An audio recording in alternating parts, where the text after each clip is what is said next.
오늘은 히브리서 11장 7절 말씀을 함께 나눠보겠습니다. 제가 봉독해 드리겠습니다. 믿음으로 노아는 아직 보이지 않는 일에 경고하심을 받아 경외함으로 방주를 준비하여 그 집을 구원하였으니 이로 말미암아 세상을 정죄하고 믿음을 따르는 의의 상속자가 되었느니라. 아멘. 아벨 대신 주신 셋의 아들 에노스 때에 비로소 사람들이 하나님을 불러 찾아 예배하기 시작함으로써 아벨의 믿음의 명맥을 잇게 되었고, 에녹은 300년 동안 하나님과 동행하다가 죽음을 보지 않고 옮겨짐으로써 믿음으로 살아가는 삶의 깊이와 부요함을 드러냈습니다. 하지만 그 이후 사람들이 번성하면서 이 혈통마저 성별됨을 잃어버리고 점점 더 타락하게 되었습니다. 이에 대하여 창세기 6장은 하나님의 아들들이 사람의 딸들의 아름다움을 보고 자기들에게 좋아하는 모든 자로 아내를 삼는지라. 여호와께서 가라사대 나의 신이 영원히 사람과 함께하지 아니하리니 이는 그들의 육체가 됨이라. 그러나 그들의 날은 120년이 되리라 하시니라고 전하고 있습니다. 믿음의 자손들이 하나님을 떠난 가인 계통의 사람들의 타락한 모습과 다름없게 되었다는 것이죠. 이렇게 되자 하나님께서는 이는 그들의 육체가 됨이라고 하셨습니다. 이 말은 단순히 하나님의 자녀들의 타락한 모습만이 아니라 인간 전체에 대한 평가입니다. 하나님의 자녀들마저 타락한 모습에서 인간은 근본적으로 부패한 존재라는 것을 확인하신 것이죠. 그리고 나의 신이 영원히 사람 안에 거하지 않으리라고 하시고 그의 날은 120년이 되리라고 선언하셨습니다. 이런 사실을 알리신 다음 하나님의 자녀들이 타락하여 인간의 부패성을 드러낸 이 시대와 그 이후로 땅에는 네피림이라는 용사족이 출현하게 되었다고 알리고 있습니다. 이들은 바로 하나님의 자녀들이 원하는 대로 여인들을 취하여 낳은 자식들이라고 밝힘으로써 믿음의 혈통이 타락하는 과정에서 성적 문란과 타락이 폭력을 휘두르는 용사족의 출현으로 이어지면서 그 결과가 어느 때보다 더 심각했음을 말하고 있는 것입니다. 이런 상황을 두고서 창세기는 전하기를 여호와께서 사람의 죄악이 세상에 가득함과 그의 마음으로 생각하는 모든 계획이 항상 악할 뿐임을 보시고 땅 위에 사람 지으셨음을 한탄하사 마음에 근심하시고 이르시되 내가 창조한 사람을 내가 지면에서 쓸어버리되 사람으로부터 가축과 기는 것과 공중의 새까지 그리하리니 이는 내가 그것들을 지었음을 한탄함이니라 하시니라 하고 말하고 있습니다. 우리말 성경에는 사람의 죄악이 세상에 가득했다라고 번역되어 있는데 그 의미는 사람의 악이 땅에 극심했다라는 뜻입니다. 그런데 바로 이어 이 말을 설명하되 그의 마음으로 생각하는 모든 계획이 항상 악할 뿐이었다고 적고 있습니다. 어느 특정 시대가 특히 악해서 하나님의 심판을 받게 될 때에 우리는 그 시대의 사람들이 다른 시대의 사람들보다 더 특별하게 더 악하다고 생각하기 쉽습니다. 하지만 하나님께서는 땅에 사람의 악이 극심해진 그 상황을 두고 평가하시되 죄악이 극에 달한 시대에 특별한 상황은 바로 사람의 마음에서 생겨나는 모든 생각이 태어나서 죽을 때까지 평생 동안 항상 오직 악할 뿐이라는 그 뿌리 깊은 타락이 그 모습을 드러낸 것에 불과한 것이라고 밝히신 것입니다. 어느 시대 어느 누구를 물어나고 예외 없이 이 근본적인 문제점을 지니고 있는 것이죠. 바로 이 근본 악 때문에 홍수로 생명을 지닌 모든 것을 쓸어버릴 것이라고 하신 것입니다. 창세기는 이런 내용에 이어 노아에 대해 말하고 있습니다. 사람의 극심한 죄악을 인하여 모든 생물을 홍수로 쓸어버릴 것이라고 말씀하신 다음 그러나 노아는 여호와께 은혜를 입었더라고 전하고 있습니다. 그런 만큼 이제부터 기록되는 노아의 역사는 심판과 죽음의 역사가 아니라 이것과는 구별되는 구원의 역사요, 하나님으로부터 은총을 입은 자의 역사, 다시 말해 은혜의 역사에 대한 설명이 될 것임을 알린 것입니다. 그리고 하나님으로부터 이런 은혜를 입은 노아에 대해 설명하되, 노아는 의인이요 당세의 완전한 자라. 그가 하나님과 동행하였다라고 적고 있습니다.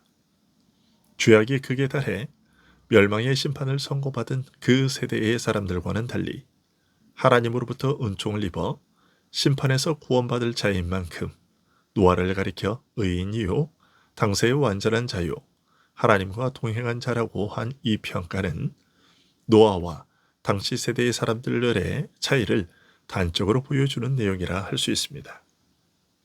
하지만 그 안에 담긴 뜻은 그 이상입니다. 하나님의 자녀들이 타락하여 성적으로 문란하고 폭력을 휘두르는 것과는 달리 셋과 에녹을 이어 하나님과 함께 동행하는 경건한 삶을 이어간 자, 곧 하나님의 자녀들마저 타락한 시대에 믿음의 혈통을 끝까지 지켜낸 마지막 인물로 생각하기 쉽습니다. 물론 그런 면이 있습니다. 하지만 당시 사람들의 악한 모습과는 달리 의롭게 산 사람이었다는 뜻으로 볼 수 없습니다. 이는 그들이 육체가 됨이라는 말이 모든 인간은 부패한 존재라는 의미라는 것을 생각해 보면 노아 역시 부패한 존재라고 할 수밖에 없고, 그가 일반적인 의미에서 의인이요 완전한 자였다고 말할 수 없다는 것입니다. 더욱이 당시의 사람의 죄악이 극심했던 것을 두고 그 뿌리와 근원에 대해 사람의 마음에서 생겨나는 모든 생각이 항상 악할 뿐이라고 하신 말씀을 기억한다면 노아 역시 이 전적 부패와 타락에서 자유롭지 못했다고 할 수밖에 없습니다. 이것은 노아만 아니라 에녹도 마찬가지입니다. 에녹도 전적 부패와 타락에서 자유롭지 못했던 것이죠. 이들이 참으로 하나님과 동행하여 산 것이 사실이지만 스스로 완전한 의인으로서가 아니라 마음에서 나오는 것마다 악한 것뿐인 그런 죄인으로서, 평생 마음에서 죄악을 쏟아내며 살 수밖에 없는 죄인으로서 그렇게 산 것입니다. 따라서 이런 노아를 가리켜 당 세대 가운데 완전한 자였다고 한 말의 의미는 무언가 특별한 것이라고 짐작하게 됩니다.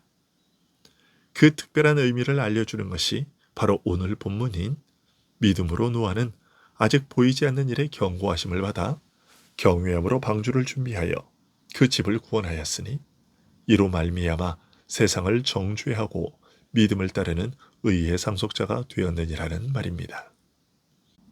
여기서 두 가지가 언급되고 있습니다. 첫째는 홍수 심판에 대해 경고를 받고서 방주를 예비하여 자기 집을 구하는 것이고, 둘째는 노아가 의의 후사가 된 것입니다. 그런데 이 두 가지가 모두 철저하게 믿음으로 된 일이었다고 오늘 본문은 밝히고 있습니다. 아직 홍수의 기미가 전혀 보이지 않는 그런 상태에서도 하나님의 경고를 경외함으로 받아들여 자기 집을 구원할 방주를 예비했던 것은 믿음 때문이었다는 것이죠. 그리고 그 믿음을 통해 하나님의 경고를 멸시하고 외면하는 불신앙으로 홍수가 눈앞에 현실로 나타날 때까지 먹고 마시고 시집가고 장가간 그 세대 사람들, 그 세상을 정죄했다는 것입니다. 믿음으로 행한 그 일을 통해 당시 세대의 불의함을 증거했다는 것이죠. 그리고 다른 한편으로는 믿음으로 의의를 유업으로 받는 상속자가 되었다고 전하고 있습니다. 여기서 중요한 것은 그가 유업으로 받은 의의를 가리켜 믿음에 따른 의의라고 밝힌 사실입니다. 노아가 얻은 의의는 어떤 행위로서가 아니라 오직 믿음으로 얻은 의의였습니다. 노아의 믿음은 보지 못하는 일에 대한 하나님의 경고를 경외함으로 받아들이게 했고, 그 집을 구원할 것을 확신하고서 하나님의 말씀에 순종하여 방주를 짓기도 했지만, 그 무엇보다 그가 얻은 의의는 그의 어떤 순종의 행위가 아니라 믿음으로 말미암은 것이었습니다. 아벨의 제사로 하여금 더 나은 제사가 되게 하고 그 제사로 하여금 죄사함의 효력을 발휘하여 하나님으로부터 의롭다 인정받게 했던 바로 그 믿음이었습니다. 당시 세대의 사람들과는 달리 하나님 앞에서 완전한 자가 되고 하나님의 자녀들마저 다 무너지는 가운데서도 여전히 하나님과 동행하는 자로 살 수 있었던 것도 바로 이 믿음으로 말미암은 것이었습니다. 이런 맥락에 비추어 볼 때 창세기가 노아에 대해 전하면서 그는 하나님으로부터 은혜를 입었더라 라고 시작한 말씀은 의미심장하게 다가옵니다. 노아의 의로움이라 하나님 앞에서의 완전함이라 하나님과 동행한 삶 등 그의 모든 것이 하나님의 은혜로 말미암은 것이며 그의 믿음조차 은혜의 근거를 두고 있을 뿐 그의 의로운 행위나 순종의 삶과는 무관하다는 뜻이기 때문입니다. 정확하게 말하자면 그의 의로운 행위나 삶의 근거를 둔 것이 아니라 믿음으로 받아들인 은혜의 근거였으며 그의 의로운 모습과 삶은 이 은혜의 열매였을 뿐이었던 것입니다. 기도하겠습니다.